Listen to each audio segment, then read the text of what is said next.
Pastrell on the Gettysburg Address.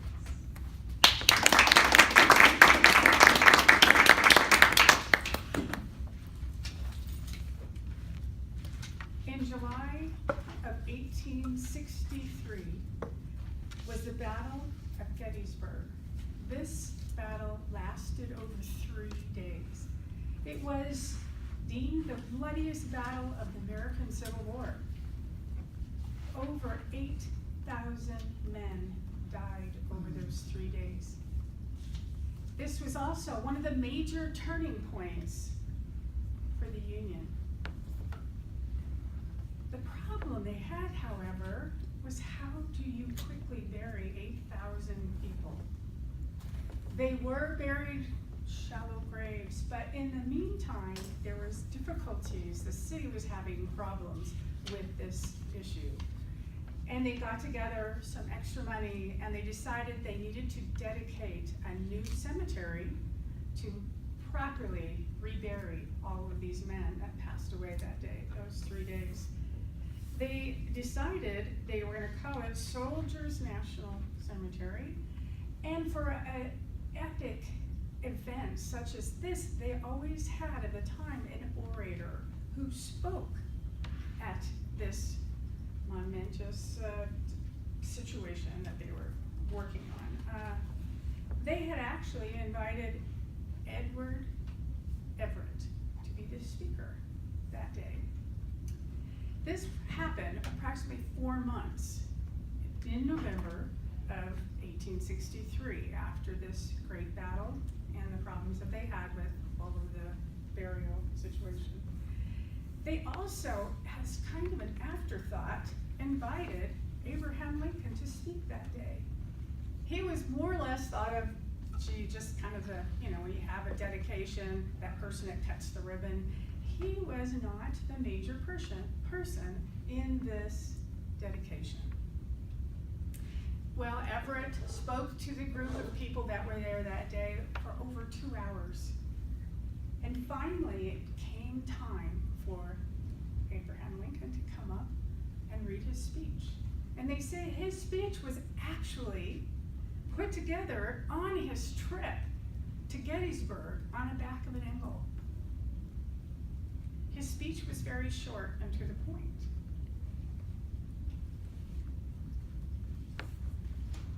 "Fourscore-and-7 years ago, our fathers brought forth on this continent a new nation, conceived in liberty and dedicated to the proposition that all men are created equal.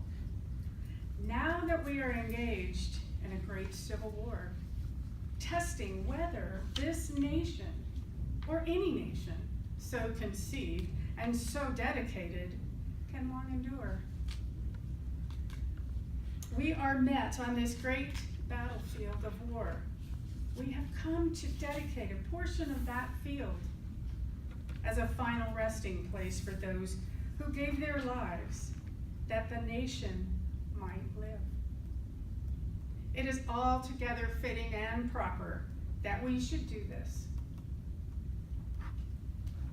But in a larger sense, we cannot dedicate, we cannot consecrate, we cannot hallow this ground. The brave men living and dead who struggled here have consecrated it far above our poor power to add or detract. The world will little note, nor long remember what we say here. But it can never forget what they did here.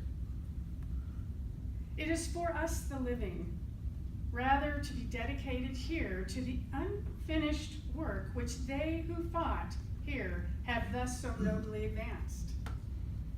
It is rather for us to be here dedicated to the great task remaining before us, that these honored dead, we take increased devotion to that cause for which they gave the full measure of devotion. That we here highly resolved that these dead shall not die in vain, that this nation, under God, shall have a new birth of freedom, and that government of the people, by the people, and for the people shall not perish from the earth. I read this speech. I was amazed at how short it was, but how much it said.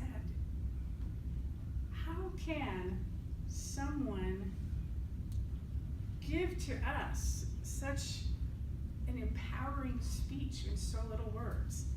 Here was Everett talking to people for 2 hours to dedicate this. And I must say, I reread this and I read this speech, and I don't know, it's been a long time since I've studied history, and maybe you're all in the same boat, but I was totally amazed at what he said, and what a horrible battle this must have been. Can you imagine in your own town? It was a city of Gettysburg, where all these people converged, these soldiers converged, and for 3 days, this went on. Can you imagine the magnitude of something like this? And I praise the people who got together and thought about reburying and consecrating the battlefield for all of these people who passed those 3 days. And there was a challenge here too. I don't know if you heard that. There was a challenge to all of us to make sure that this nation moves on. We've paid the price for our slavery. We've paid the price, but now it's time to make sure that our government does provide equality to all. And I think that's important, and I think that was said in this speech.